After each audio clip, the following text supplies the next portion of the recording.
श्रीलंका में राष्ट्रपति गोटबाया राजपक्षे ने आपातकाल की घोषणा कर दी है। प्रधानमंत्री महिंदा राजपक्षे पूरी कैबिनेट के साथ इस्तीफा दे चुके हैं, लेकिन लोगों का सड़कों पर विरोध जारी है। सशस्त्र बलों को शूट एट साइट के ऑर्डर दे दिए गए हैं। लोग राजपक्षे कुनबे को सत्ता से पूरी तरह हटाने की मांग कर रहे हैं। हालांकि राष्ट्रपति इस्तीफा देने से इनकार कर चुके हैं। महिंदा राजपक्षे 2005 से 2015 तक श्रीलंका के राष्ट्रपति रहे थे और अपने कार्यकाल में वो काफी लोकप्रिय भी हुए थे। आतंकी संगठन लिट्टे का सफाया करने का श्रेय उन्हें ही दिया जाता है। इसके जरिए ही श्रीलंका में 30 सालों से चल रहे गृह युद्ध को खत्म किया जा सका। हालांकि इस दौरान राजपक्षे ने अपनी ऐसी छवि बना ली जो लोकतांत्रिक सिद्धांतों की परवाह नहीं कर रहे थे। उन्होंने 70% आबादी वाले बहुसंख्यक सिंघल बौद्धों को एक तरफा समर्थन दिया और तमिल और मुस्लिम अल्पसंख्यकों पर अपनी हुकूमत जमाई। आरोप लगे कि इसी दौर में राजपक्षे ने अपनी कई योजनाओं के लिए देश की क्षमता से अधिक कर्ज भी ले लिया। हम्बन तोता बंदरगाह, क्रिकेट स्टेडियम और अंतर्राष्ट्रीय हवाई अड्डा बनवाने के लिए खूब पैसा खर्च किया गया। Colombo harbour, south container terminal और कोलंबो कटुनाइके एक्सप्रेसवे के निर्माण में भी उन्होंने किसी बात की परवाह नहीं की। इसके लिए चीन ने श्रीलंका को खूब कर्ज भी दिया और श्रीलंका सिर से लेकर पैर तक कर्ज में डूब गया। श्रीलंका का विदेशी मुद्रा भंडार पूरी तरह से खत्म हो गया। अब श्रीलंका में हालात इस कदर खराब हो चुके हैं कि लोग सड़कों पर उतरकर विरोध प्रदर्शन कर रहे हैं। हर तरफ अराजकता और अशांति फैली हुई है। इसलिए महिंदा राजपक्षे और उनके परिवारजनों को भारी सुरक्षा के बीच त्रिंकोमाली में भारतीय ऑयल टैंक फैसिलिटी के पास रखा गया है। महिंदा राजपक्षे जिस तरह अपने ही देश की जनता से छिपते फिर रहे हैं और लोगों का रोष जिस तरह से भड़क रहा है, उसे देखते हुए ऐसा लग रहा है कि यहाँ सेना सत्ता अपने हाथों में ले सकती है और राजपक्षे का हश्र लीबियाई तानाशाह गद्दाफी के जैसा ही हो सकता है। इसलिए उन्हें भारी सुरक्षा भी दी जा रही है। अब जानिए कि क्या हुआ था गद्दाफी के साथ। इसके लिए हमने इतिहास के पन्नों को टटोलना शुरू किया तो गद्दाफी की तानाशाही और उसके अंत को लेकर कई परतें खुलती नजर आई। लीबियाई नेता कर्नल मुअम्मर गद्दाफी ने करीब 40 सालों तक लीबिया पर शासन किया। 1 सितंबर 1969 को उसने विद्रोहियों के नेतृत्व में लीबिया से राजा इदरीस की सत्ता को उखाड़ फेंका। वास्तव में 27 साल की उम्र में लीबिया का वो शासक बन गया था। उसने पूरे देश पर सेना के माध्यम से नियंत्रण बना लिया। सत्ता संभालते ही गद्दाफी ने लीबिया में अमेरिकी और ब्रिटिश सैन्य ठिकानों को बंद कर दिया।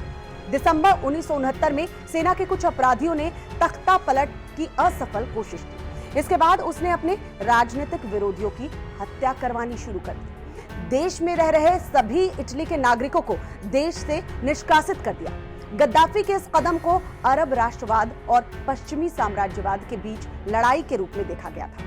गद्दाफी ने लीबिया को पश्चिमी देशों से दूर करके खुद को मध्य पूर्व अफ्रीका के ओर आगे बढ़ाया। लीबिया की सेनाओं ने मिस्र, सूडान सहित कई विदेशी संघर्षों में हिस्सा भी लिया। गद्दाफी की शासन करने की शैली और नीति विरोधियों के दमन करने की थी। कुछ लोग उसे सनकी भी मानते थे। उनके पास खुद की महिला अंगरक्षकों का एक कैडर था। वो खुद को अफ्रीका का राजा मानता था। जनवरी 2011 में अरब स्प्रिंग में ट्यूनीशियाई क्रांति ने अरब के कई देशों में सत्ता के परिवर्तन की राह खोली। इसमें जहां ट्यूनीशिया के तानाशाह जीन अल अबिदीन बेन अली को सत्ता छोड़ना पड़ा, वहीं अगले महीने ही मिस्र के शासक होस्नी मुबारक भी त्याग पत्र देकर जेल चले गए। इसी आंदोलन ने लीबिया के बेनगाजी शहर में गद्दाफी की सत्ता के खिलाफ लोगों को खड़ा कर दिया। पूरा देश विरोध प्रदर्शन की आग में घिर गया।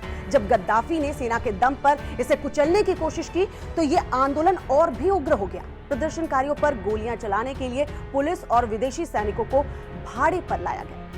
फरवरी 2011 के अंत तक विद्रोहियों ने लीबिया के अधिकांश हिस्सों पर नियंत्रण प्राप्त कर लिया और एक राष्ट्रीय निकाय का गठन किया गया, जिसे राष्ट्रीय परिवर्तन परिषद कहा गया। लीबिया की राजधानी त्रिपोली में सरकार गिरने के बाद गद्दाफी अपने समर्थकों के साथ गृहनगर सिर्त में छिप गया।